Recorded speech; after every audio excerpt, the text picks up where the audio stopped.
বিসমিল্লাহির রহমানির রাহিম। আজ রোববার 11 জানুয়ারি 2026। থাকছে দৈনিক করতোয়া সংবাদপত্রের শিরোনাম। তারেক রহমানকে নরেন্দ্র মোদীর স্বাগত বার্তা। গণমাধ্যমের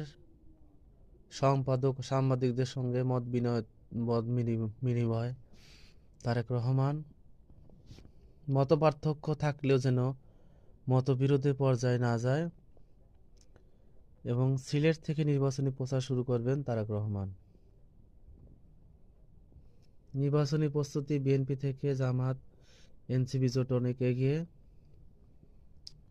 যারা আজাদসহ প্রার্থিতা ফিরে পেলেন 52 জন। পাবনা 1 ও পাবনা 2 আসনে ভোট স্থগিত এবং বাংলাদেশের সঙ্গে সম্পর্ক আরো দৃঢ় করতে চান নতুন মার্কিন রাষ্ট্রদূত। যুক্তরাষ্ট্রের সঙ্গে বাণিজ্য আলোচনা বাংলাদেশের বড় সাফল্য। একটি উদার গণতান্ত্রিক রাষ্ট্র বিনির্মাণের সুযোগ সৃষ্টি হয়েছে বলেছেন মির্জা ফখরুল ইসলাম আলমগীর। স্বেচ্ছাসেবক দল নেতা মোসাব্বির হত্যা, প্রধান শুটার সহ আটক 3।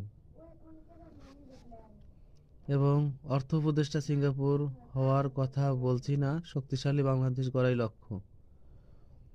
রাজধানীতে স্কুল ছাত্রীকে গলা কেটে হত্যা।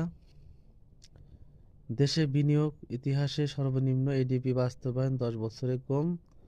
ফটিকছড়িতে দুর্বৃত্তের গুলিতে এক ব্যক্তি নিহত।